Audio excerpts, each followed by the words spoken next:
Hello! Judith. Hello, Bonjour. Bonjour. bonsoir. Eh ben, bonjour Judith. Vous allez bien? Ouais, Ouais, ça va, Ça avait ça va, l'air, et ça va. toi? oui ça va, Ça ça va, avait ça l'air, va. passionnant ce que vous disiez. Eh bien, justement, est-ce que tu pourrais, te présenter tes ouvrages? Voilà. Parti. Oui, oui, oui. Je On connais parlait de Dostoïevski tout à l'heure, notamment via Les Carnets du sous-sol avec Christophe Laparra. Voilà. ah oui d'accord. OK. Ah c'est bien. Ah bah oui, comédien, c'est vous qui êtes comédien. Ouais. Mmh. Ah oui, oui, d'accord.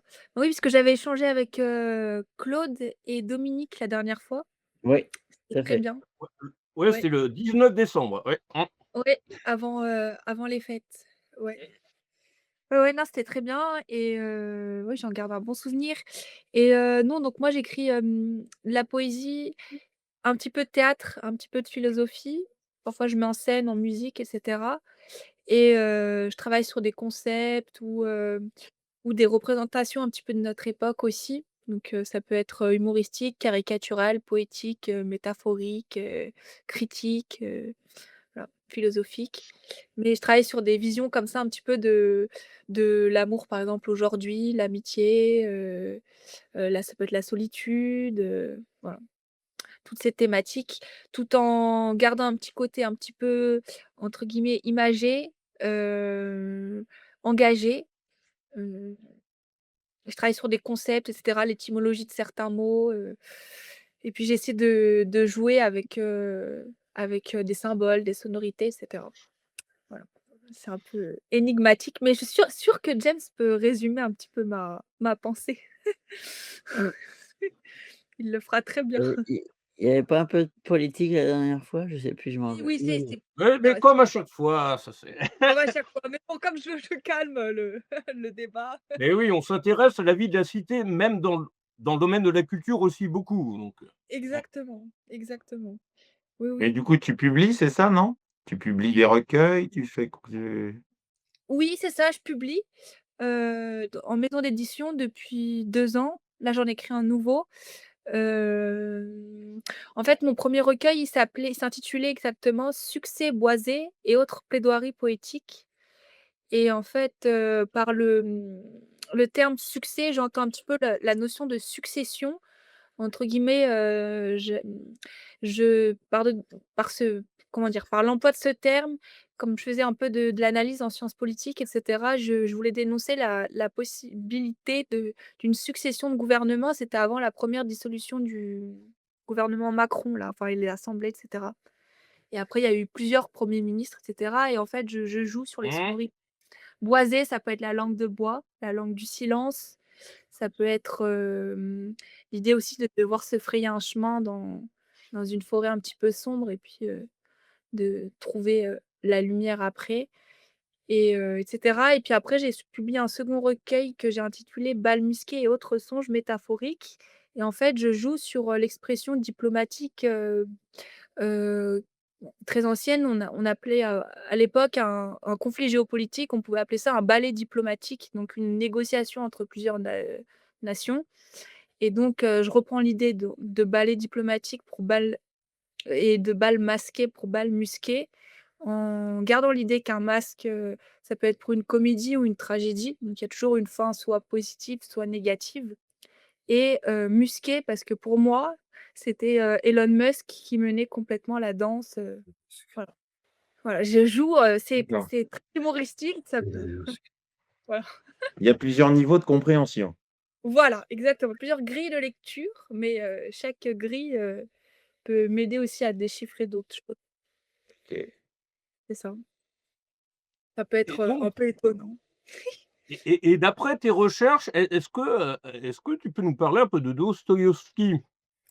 Oui, alors moi j'aime beaucoup, beaucoup cet auteur parce que, je trouve qu'il a une manière de, comment dire? De traiter de certains événements justement politiques ou autres avec une certaine forme de philosophie, notamment tournée autour de l'amour ou de la solitude. Ce que je trouve très, très beau, c'est-à-dire que c'est centré vraiment dans le, dans l'être humain, enfin dans l'homme quoi. Il y a une forme de résistance intérieure au temps et il y a toujours des histoires derrière. C'est-à-dire qu'il y a pas uniquement une période politique, il y a aussi la vie de certains personnages et cetera et moi qui m'intéresse un petit peu à la littérature entre guillemets «diplomatique», philosophique, occidentale, notamment autour de l'Europe, de la France et cetera. C'est vrai qu'il y a une forte fracture, c'est-à-dire que la pensée diplomatique autour de l'Europe, c'est quand même noué en lien avec la pensée de Dostoïevski qui lui a plus, forgé entre guillemets «des concepts» au niveau de la pensée, tout ce qui est communisme et cetera et je trouve ça très intéressant. C'est-à-dire qu'aujourd'hui, on n'a plus d'écrivains comme ça, qui peuvent, arriver à parler de politique ou de notions fondamentales comme l'amour, la philosophie, tout en faisant, des romans d'époque.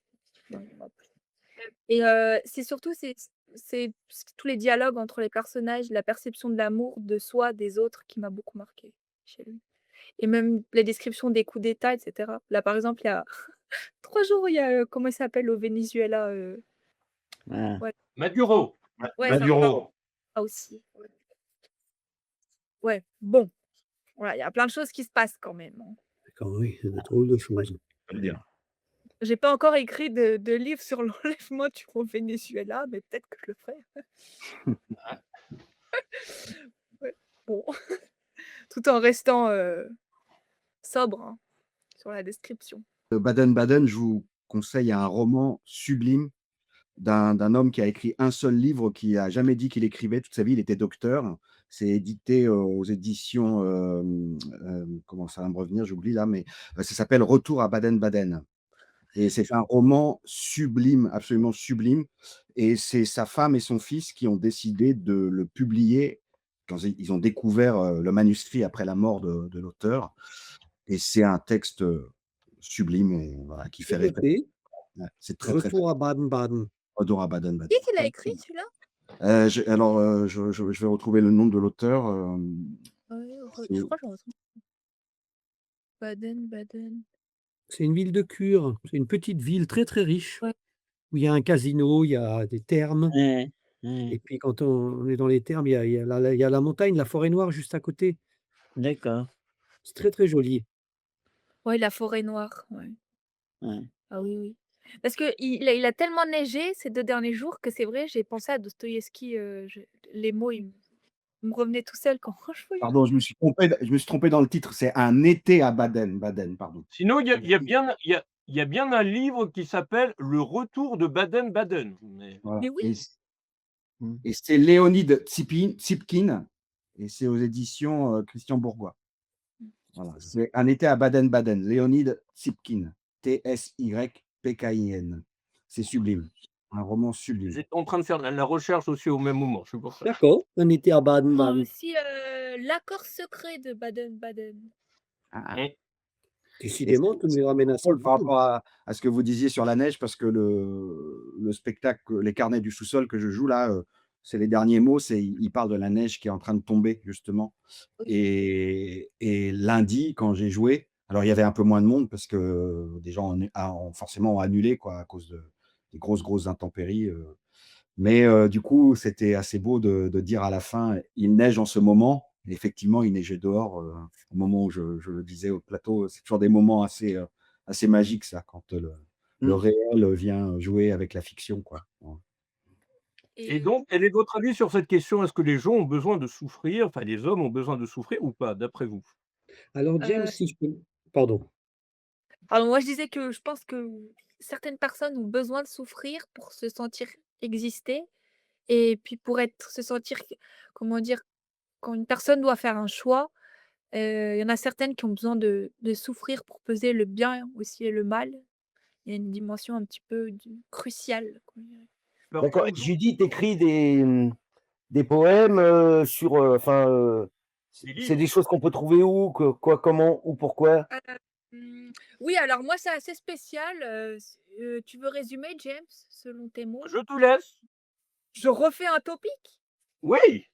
Oui, bah, en fait, moi, je fais de la poésie, donc c'est très philosophique, très artistique, très sémiologique. En fait, je travaille sur des racines de mots, Derrière, il y a une pensée, entre guillemets, très philosophique et politique un petit peu dans le sens où, par exemple, mon premier recueil, il s'intitulait «Succès boisé et autres plaidoiries poétiques» et par succès, en fait, à ce moment-là, je fais des études de sciences politiques et cetera et en fait, pour moi, là, on était dans une situation telle que, bon, beaucoup de choses n'allaient pas et cetera et en fait, par succès, j'entendais la succession de gouvernements sous le quinquennat Macron et je faisais Ah ouais, et pas l'hypothèse de que notre État allait et plus de 130 ministres, hein, c'est alors hallucinant. là, Collector là, c'est mais bon, non, c'était c'est des comment dire? C'est des oui, c'est des petits pronostics d'étudiants, quoi et ensuite j'écrivais beaucoup de poésie et cetera, donc je travaillais sur ça. Boisé, la langue du silence et cetera. Le fait de devoir trouver son chemin aussi ou la pensée, par exemple, la métaphore d'un arbre par rapport à un ensemble d'arbres, donc une forêt pour moi, il y a une forme de pensée aussi, comment dire? Passer de l'individuel au collectif, du collectif à l'individuel. Mais ça parle beaucoup d'amour, de l'évolution des sentiments et cetera, il y a beaucoup de il y a une vraie pensée derrière et le second recueil, il s'intitule «Bal musqué et autres, songes, métaphoriques» et par bal musqué, en fait, je reprends l'expression un petit peu diplomatique. Ballet diplomatique, c'est une expression ancienne dans la littérature diplomatique et j'explique entre guillemets qu'aujourd'hui, Giorgia Meloni danse le tango avec Trump, que Trump, mmh.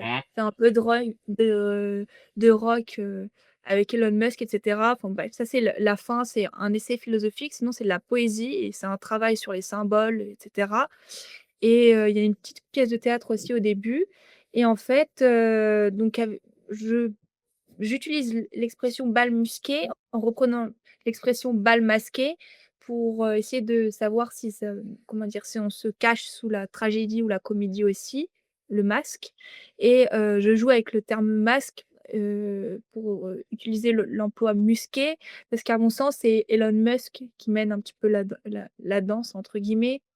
Ouais. Voilà, c'est très conceptuel. Par exemple, je vais faire, des poèmes où je reprends entre guillemets «l'image du cygne» qu'on retrouve beaucoup dans la littérature russe notamment et cetera. Et puis, j'utilise, par exemple l'image du corbeau qu'on a avec Twitter et cetera, qui devient X après et puis, des dérives et cetera ou, voilà et puis je travaille sur les symboles, l'évolution des symboles, enfin, il y a tout un travail entre guillemets un petit peu, philosophique, aussi derrière. Voilà et et Ouais. il y a Quentin il y a Quentin, tu as plusieurs homonymes en France, dans le domaine artistique a priori? Oui, alors il y a une autre Judith Brunel, hein, mais c'est Oui, qui est artiste peintre notamment oui, et qui, c'est oui, beh, il y a Quentin qui m'a envoyé un lien à l'instant, qui est, Judith Brunel, artiste peintre et son slogan c'est: «Peindre comme on écrit des poèmes». C'est pour ça que ça l'a prêté un non, petit peu à ce c'est pas niveau. vrai! Si, si, si, si C'est vrai, c'est ça? Depuis et combien de et le site c'est, judith-brunel.fr. mais C'est ça se pour trouve, ça que elle a c'est mis prêté à ça ap confusion parce que ça aurait pu être toi. Mmh. mais ça se trouve, elle a fait ça après Je sais pas pour, du tout. je sais pas Ou elle voulait te copier la vilaine, non c'est ah! Non, non, non, non, non, j'ai pas dit ça, mais non, j'ai utilisé c'est pour ça que j'ai mis mon second prénom sur mes livres et cetera, parce qu'au niveau de la propriété intellectuelle, je voulais pas qu'il y ait de confusion. Je pouvais pas employer Judith Brunel comme enfin, mon vrai prénom et mon nom. Du coup, je devais mettre mon second prénom et j'ai fait très attention, pour éviter les confusions, à toujours, expliquer que je ne suis pas cette personne, qu'elle est plus âgée, que peut arriver après Et alors du coup, mmh. c'est et quoi le deuxième prénom? Le prénom du coup pour le Oui. c'est c'est un nom, RUTH, alors je sais pas, en allemand on dit Ruth, Ruth, Route. Ruth. C'est un nom, oui, Ruth. Ouais. Il y en a aussi en Alsace. Strasbourg, lui, va savoir comment ça s'appelle, hein. Ruth, ah bah, oui, Route, on a hein? ça, ja. ouais. Das kann ich auf Deutsch sagen, wenn ihr wollt. Ah, schön. Das Route. Je peux vous le dire en allemand, Ruth, ouais, R-U-T-H. Oui, RETH. Non, oui, mais les germanophones, c'est un prénom qu'ils oui, connaissent, c'est mais exact. les autres, pas forcément. Mmh. donc votre nom d'auteur, c'est Judith Ruth Brunel, c'est ça? Oui, au niveau de l'édition, tout ça, c'est ça.